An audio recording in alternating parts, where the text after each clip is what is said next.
Breaking news Suryapet CI రాఘవులు DSP Parthasarathy ఏసీబీకి చిక్కారు. ఓ ప్రైవేట్ ఆసుపత్రి నుంచి పెద్ద మొత్తంలో డబ్బులు డిమాండ్ చేయగా వారు ఏసీబీని ఆశ్రయించారు. వారు 25 డిమాండ్ చేయగా 16 లక్షలకు డీల్ కుదిరింది.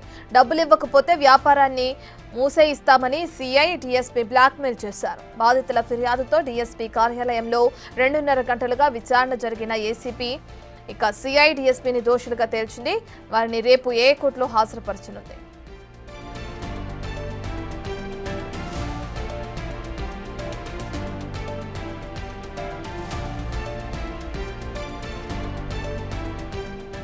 పూర్తి డీటెయిల్స్ అందించడానికి మా ప్రతినిధి రమేష్ అందుబాటులో ఉన్నారు. రైట్ రమేష్, ఏ హాస్పిటల్ నుంచి వాళ్ళు డబ్బు డిమాండ్ చేయడం జరిగింది, ఎప్పుడు వాళ్ళు ఏసీబీని ఆశ్రయించడం జరిగింది, డీటెయిల్స్ ఏ విధంగా ఉన్నాయి?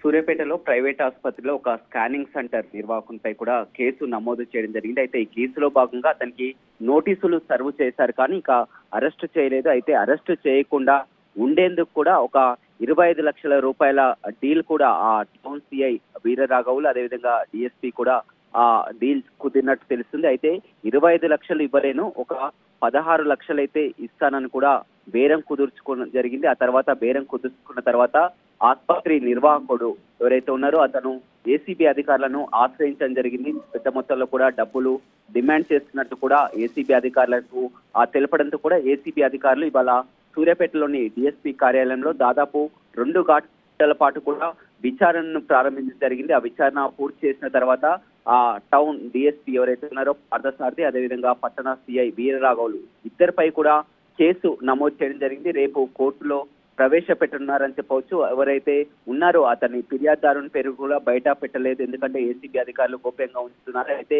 పట్టణంలో యథేచ్ఛగా ఆ ప్రైవేట్ ఆసుపత్రులు దర్శనమిస్తున్నాయి. ఆ విధంగా స్కానింగ్ సెంటర్ పై కూడా ఆ కేసు నమోదు కావడం జరిగింది. అయితే ఆ స్కానింగ్ సెంటర్ యజమాని అరెస్ట్ చేయకుండా ఉండేందుకే 25 లక్షల రూపాయలు డీల్ కుదుర్చుకోవడం జరిగింది. అందులో భాగంగా 16 లక్షలు ఇవ్వడానికి కూడా అతను ఒప్పుకోవడం జరిగింది. ఆ తర్వాత నేరుగా ఏసీబీ అధికారులని ఆశ్రయించడంతో ఏసీబీ అధికారులు ఇవాళ విచారణ ప్రారంభించి ఆ డిఎస్పీ అదేవిధంగా సిఐ ఇద్దరిని కూడా కేసు నమోదు చేయడం జరిగింది. వారిని రేపు కోర్టులో ప్రవేశపెట్టున్నారని చెప్పవచ్చు. డిఎస్పీ కూడా అక్కడ సూర్యాపేటలో కూడా ఒక నెల రోజులే అవుతుంది. అతను గతంలో ఉన్నటువంటి డిఎస్పీ రవి సస్పెండ్ కావడంతో కూడా కొత్తగా వరంగల్ నుంచి కూడా ఆ డిఎస్పీ అక్కడికి రావడం జరిగింది. కేవలం ఆసుపత్రి యాజమాన్యం ఇచ్చినటువంటి ఫిర్యాదు మేరకే డిఎస్పీ సిఐ పై కూడా ఏసీబీ అధికారులు కేసు నమోదు చేసి రేపు కోర్టులో ప్రవేశపెట్టనున్నారు.